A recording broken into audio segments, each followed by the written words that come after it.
Hello दोस्तों, स्वागत है आपका एमसीक्यू ज्ञान दुनिया में। आज हम लाए हैं मौर्य काल से जुड़े 30 सबसे महत्वपूर्ण प्रश्न जो आपकी सभी प्रतियोगी परीक्षाओं में पूछे जाते हैं। तो बिना किसी देरी के शुरू करते हैं।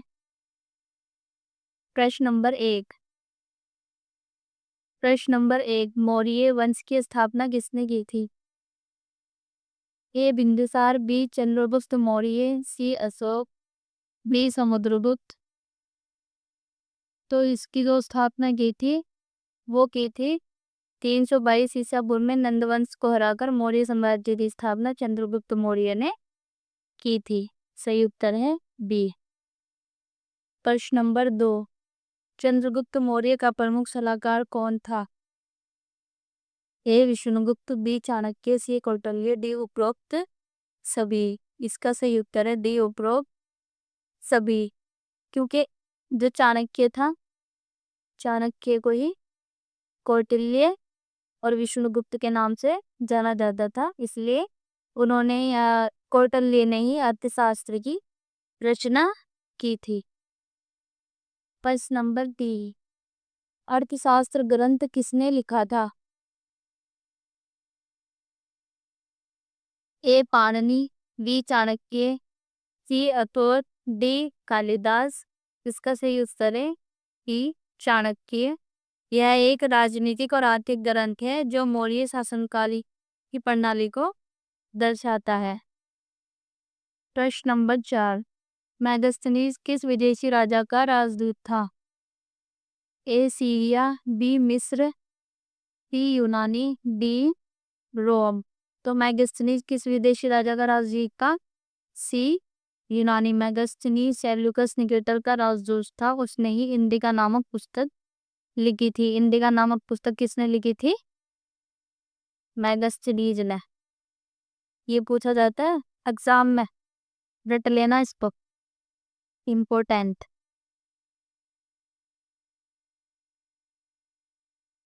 प्रश्न नंबर 5 में उसने किस मौर्य सम्राट के दरबार में आया था? ए अशोक, बी बिंदुसार, सी चंद्रगुप्त मौर्य, डी दशरथ। इसका सही उत्तर है सी चंद्रगुप्त मौर्य। उसने पाटलिपुत्र की व्यवस्था और भारतीय समाज का विवरण दिया था। किसने? चंद्रगुप्त मौर्य ने। प्रश्न नंबर 6 अशोक ने किस युद्ध के बाद बौद्ध धर्म को अपनाया था?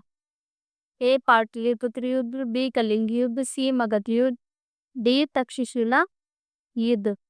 तो इसका सही उत्तर है बी कलिंग युद्ध। 261 ईसा पूर्व में लड़े गए कलिंग युद्ध में अत्यधिक अहिंसा और नरसंहार देखकर अशोक ने हिंसा त्याग दी और बौद्ध धर्म को अपना लिया।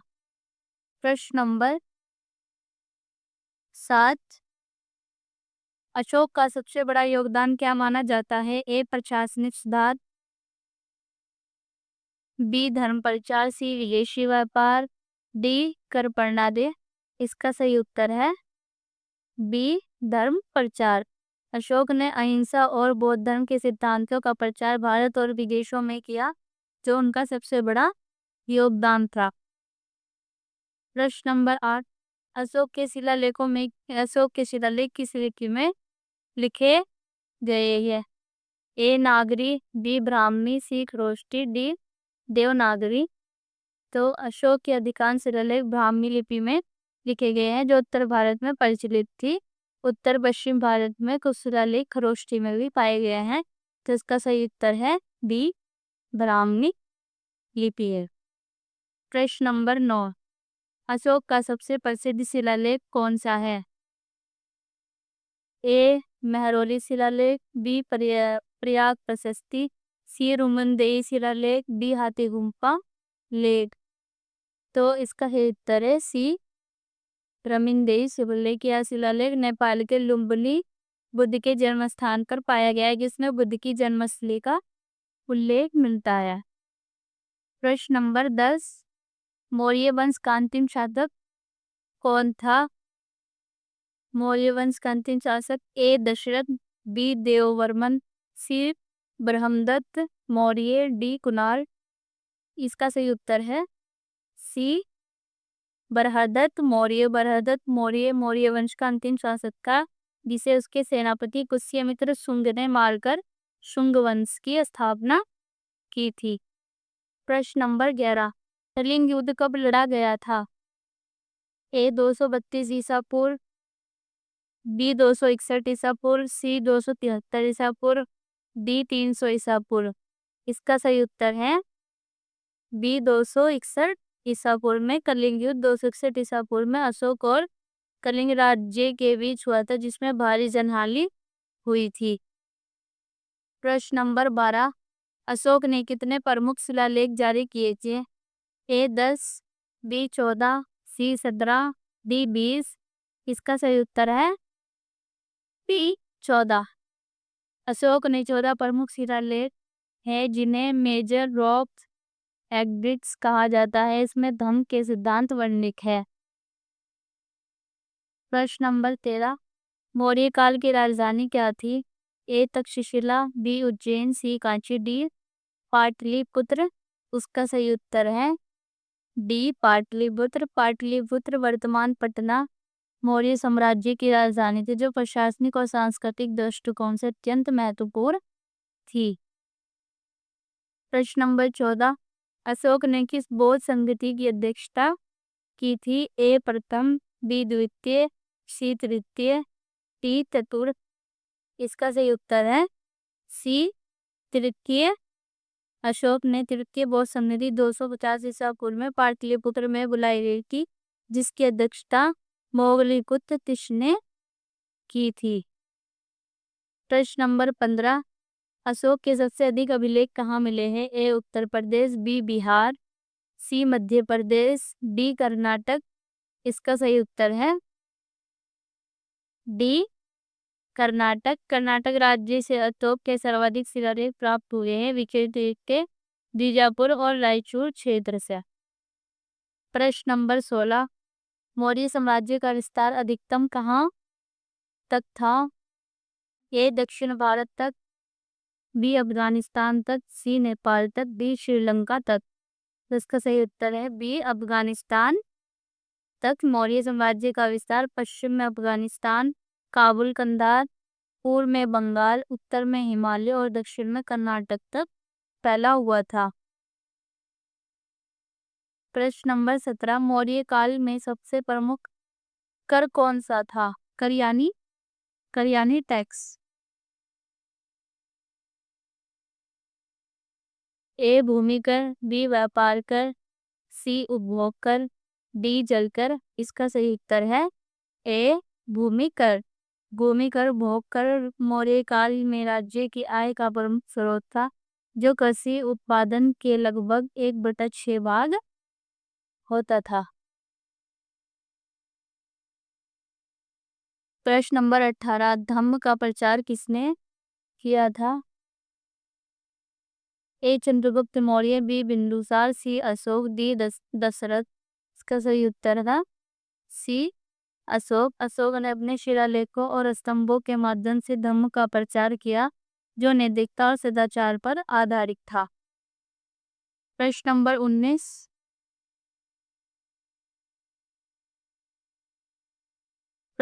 19, अशोक के शिलालेखों में सबसे अधिक किस शब्द का प्रयोग हुआ है? ए बौद्ध, बी धम्म, सी सम्राट, डी मौर्य। इसका सही उत्तर है बी धम्म। अशोक के शिलालेखों में धम्म शब्द का प्रयोग बार बार होता है, जो उसका धार्मिक नीति का आधार था। प्रश्न नंबर 20, बिंदुसार को किस अन्य नाम से जाना जाता है? ए अमित घोष, बी अमितराज, सी अमित्रघात, डी अमोघराज। इसका सही उत्तर है सी अमित्रघात। इंद्रकार को अमित्रघात कहा जाता है, जिसका अर्थ है शत्रुओं का नाश करने वाला।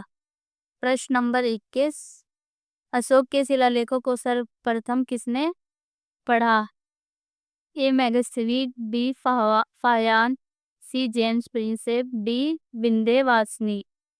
इसका सही उत्तर है सी जेम्स प्रिंसेप। अंग्रेजी विद्वान जेम्स प्रिंसेप ने 1837 में ब्राह्मी लिपि को पढ़ने में सफलता पाई और अशोक के शिलालेखों को समझा। प्रश्न नंबर 22, सबसे पुराना अशोक स्तंभ कहाँ स्थित है? ए लोरिया नंदगढ़, बी काशी, सी वैशाली, डी सांची। इसका सही उत्तर है ए लोरिया नंदगढ़। बिहार के लोरिया नंदगढ़ में स्थित अशोक स्तंभ सबसे पुराना और सबसे अच्छी स्थिति में संरक्षित स्तंभों में से एक है। प्रश्न नंबर 23, मौर्य प्रशासन में रज्जुक कौन था? ए न्यायाधीश, डी कर अधिकारी, सी राजदूत, डी जिलाधिकारी जैसे अधिकारी। इसका सही उत्तर है डी जिलाधिकारी और जैसे अधिकारी का जो आधुनिक जिलाधिकारी की तरह कार्य कर सकता, वह कानूनी व्यवस्था और कर संग्रहण की निगरानी करता था। कर यानी टैक्स का भी वही देखता था और कानूनी व्यवस्था भी कौन देखता था? राजुक। राजुक यानी आज का जो जिलाधिकारी जो डीएम होता है ना, उसके जैसा ही। प्रश्न नंबर 24, अशोक ने बौद्ध धर्म के किस संप्रदाय को संरक्षण दिया? ए हीनयान, बी महायान, सी ब्रजयान, डी सर्वसिद्धवाद। इसका सही उत्तर है ए हीनयान। अशोक ने हीनयान थेरवाद संप्रदाय को संरक्षण दिया, जो बौद्ध धर्म का प्रारंभिक रूप था और सरल जीवन शैली को मानता था। प्रश्न नंबर 25, मौर्य प्रशासन में अंतपाल कौन था? ए किले का प्रहारी, बी नगर प्रमुख, सी सीमावर्ती क्षेत्रों का अधिकारी, डी मंत्री परिषद का सदस्य। इसका सही उत्तर है सी सीमावर्ती क्षेत्र का अधिकारी। अंतपाल सीमावर्ती क्षेत्रों की सुरक्षा का जिम्मेदार होता था। यह सैनिक और प्रशासनिक दोनों कार्य देखता था। अंतपाल सीमावर्ती मतलब जैसे आज के दौर में जो सैनिक लोग होते हैं ना, वो देश की सीमाओं पे खड़े हुए हैं, तो उस समय सेना का कार्य कौन करता था? अंतपाल। प्रश्न नंबर 26, अशोक के शासन काल में बौद्ध भिक्षु विदेश किस उद्देश्य से भेजे गए? ए व्यापार के लिए, बी धर्म प्रचार के लिए, सी युद्ध के लिए, डी तीर्थ यात्रा के लिए। इसका सही उत्तर है बी धर्म प्रचार के लिए। अशोक ने अपने पुत्र महेंद्र और पुत्री संघमित्रा को श्रीलंका धर्म प्रचार के लिए भेजा था। प्रश्न नंबर 27, चंद्रगुप्त मौर्य ने किस यूनानी शासक से युद्ध किया था?